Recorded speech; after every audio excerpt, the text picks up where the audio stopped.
सर्वत्र गोविन्दनाम संकीर्तनम् गोविन्द गोविन्द नारायणाखिल गुरो भगवन्नमस्ते 95వ दशकं ध्यानयोगं मुदल श्लोकम् आदौ हैरण्यगर्भी तनुमविकल जीवात्मिकाम् आस्थितस्त्वं जीवत्वं प्राप्य माया गुणगणखचितो वर्तसे विश्वयोने तत्रोद्वृद्धेन सत्त्वेन तु गुणयुगलं भक्तिभावं गतेन चित्वा सत्त्वं च हित्वा पुनरनुपहितो वर्तिता हे त्वमेव।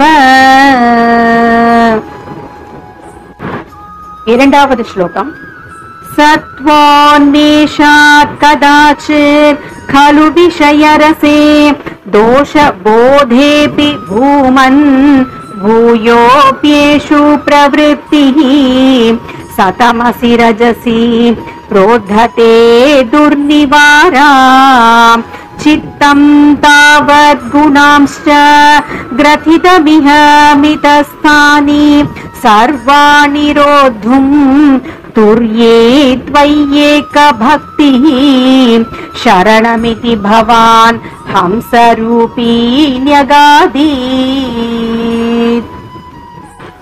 மூன்றாவது श्लोकम् सन्ति श्रेयांसि भूयांसि अपि रुचिभिदया कर्मिणां निर्मितानि क्षुद्रानन्दाश्च सान्ता बहुविधगतयः कृष्णतेभ्यो भवेयुः त्वं चाचक्याथ सख्ये ननु महिततमां श्रेयसां भक्तिमेकां त्वद्भक्त्यानन्दतुल्यः खलु विषयजुषां सम्मदकेन वा स्यात्। नान्दावद् श्लोकम् त्वद्भक्त्या तुष्टबुद्धेः सुखमिह चरतो विच्युताशस्य चाशाः सर्वास्यु सौख्यमय्यः सलिल कुहरगः एवतो यैक्यमय्यः सोऽयं कल्विन्द्रलोकं कमलज भवनं योग सिद्धिश्च हृद्याः नाकाङ्क्षत्येतदास्तां स्वयमनुपतिते मोक्ष सौख्येऽप्यनीयः।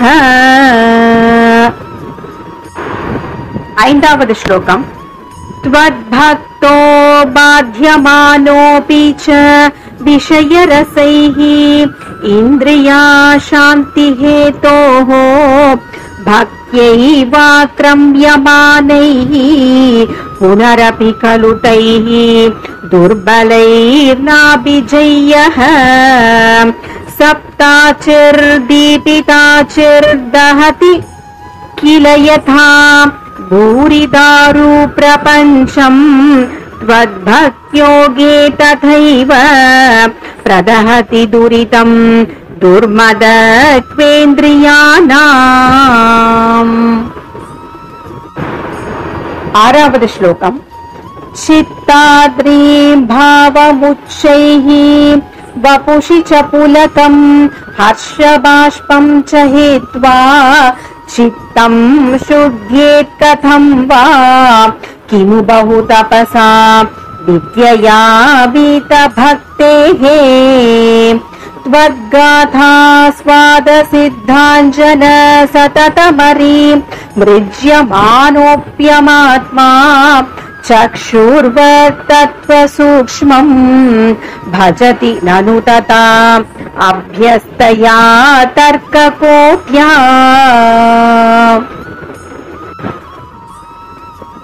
ఏడవది శ్లోకం ధ్యానం తే శీలయేయం సమతను సుఖ బద్ధాసనో నాసికాగ్ర న్యస్తాక్ష పూరకాద్యైః జిత పవన పథః चित्तपद्मं त्ववाञ्छम् ऊर्ध्वाग्रं भावयित्वा रविविदुषिकिनः संविचिन्त्योपरिष्टात् तत्र स्थं भावये त्वां सचल जलधर श्यामलं कोमलाङ्गम्।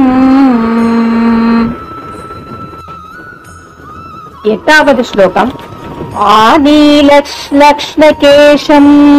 ज्वलितमकरसत्कुण्डलम् मन्दहास स्यन्दाद्रम् कौस्तुभश्री परिगतवनमालो रुहाराभिरामम् श्रीवत्साङ्कम् सुबाहुम् मृदुलसदुदरम् काञ्चनच्छायचेलम् चारु स्निग्धोरुमम्बोरुहललितपदम् भावयेऽहम् भवन्तम्।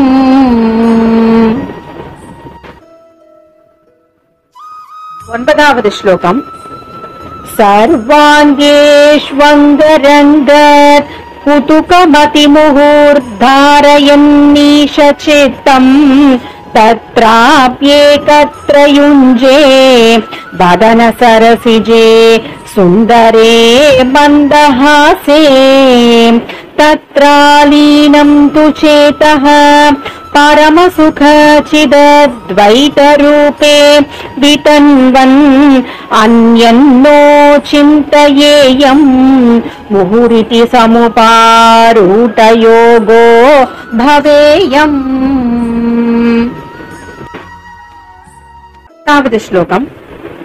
इत्थं त्वद्ध्यानयोगे सति पुनरणिमाद्यष्ट संसिद्धयस्ताः दूरश्रुत्यादयोऽपि यहमहमिकया सम्पतेयुर्मुरारे त्वत्सम्प्राप्तौ विलम्बावहमखिलमिदं नाद्रिये कामयेऽहम् त्वामेवानन्दपूर्णं पवनपुरपते पाहि मां सर्वतापात्। ॐ सर्वत्र गोविन्दनाम संकीर्तनम्। गोविन्द गोविन्द नारायणाखिल गुरो भगवन् नमस्ते।